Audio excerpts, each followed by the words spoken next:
नमस्ते दोस्तों, मैं प्रीति आप सभी का स्वागत करती हूं अपने YouTube चैनल पे। और आज मैं फिर से आप सभी के बीच लेकर के आई हूं बहुत ही प्यारा नाच गीत है। दोस्तों, वीडियो देखने से पहले अगर आप लोग हमारे चैनल पे नए हैं तो सब्सक्राइब जरूर कर लीजिएगा, लाइक कर दीजिएगा और ढेर सारा प्यार दुलार आशीर्वाद दीजिएगा, शेयर कीजिएगा। दोस्तों चलिए आप सभी को सुनाते हैं एक प्यारा सा नाच गीत है।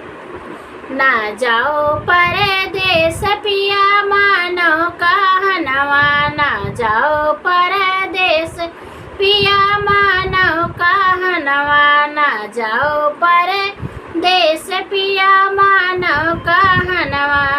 सासु ननद हमरी जन्म की बैरन, सासु ननद हमरी जन्म की बैरन, हंसी हंसी के मारे ली तनवा। ना जाओ परदेस पिया मानो कहनवा, ना जाओ परदेस पिया मानो कहनवा, ना जाओ परदेस पिया मानो कहनवा।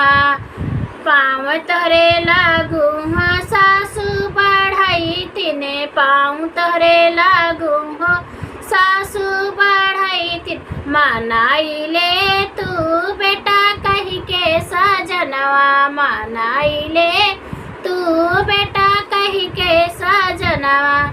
ना जाओ परदेस पिया मानो कहनवा, ना जाओ परदेस पिया मानो कहनवा।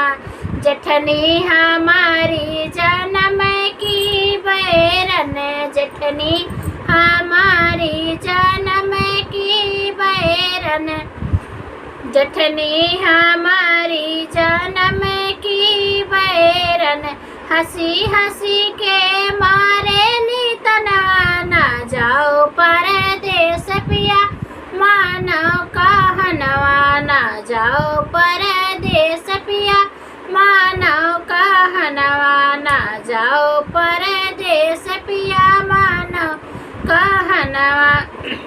पाँव तोरे लागू हो जेठनी बढ़ाई तिने, पाँव तोरे लागू हो जेठनी बढ़ाई तिन, मनाई ले तू देवर कही के सजनवा, मनाई ले तू देवर कही के सजनवा, मनाई ले तू देवर कही के सजनवा।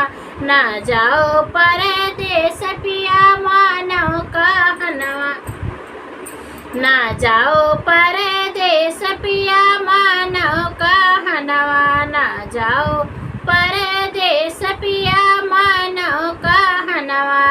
ननद हमारी जन्म की बैरन, ननद हमारी जन्म की बैरन, हंसी हंसी के मारे ली तनवा। ना जाओ परदेस पिया मानो कहनवा, ना जाओ परदेस पिया मानो कहनवा। नन पाँव तोरे लागू मैं ननदी बढ़ाई तिने, पाँव तोरे लागू मैं ननदी बढ़ाई तिन, मनाई ले तू भैया कही के सजनवा, मनाई ले तू भैया कही के सजनवा।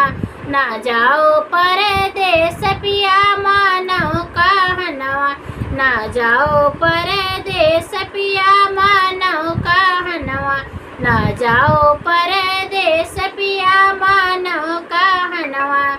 तो दोस्तों, गीत आप सभी को कैसा लगा कमेंट करके ज़रूर बताइएगा, अपना प्यार दुलार दीजिएगा और कमेंट करना बिल्कुल भी मत भूलिएगा। दोस्तों आप लोग कमेंट ज़रूर कीजिएगा। जय माता दी, राधे राधे।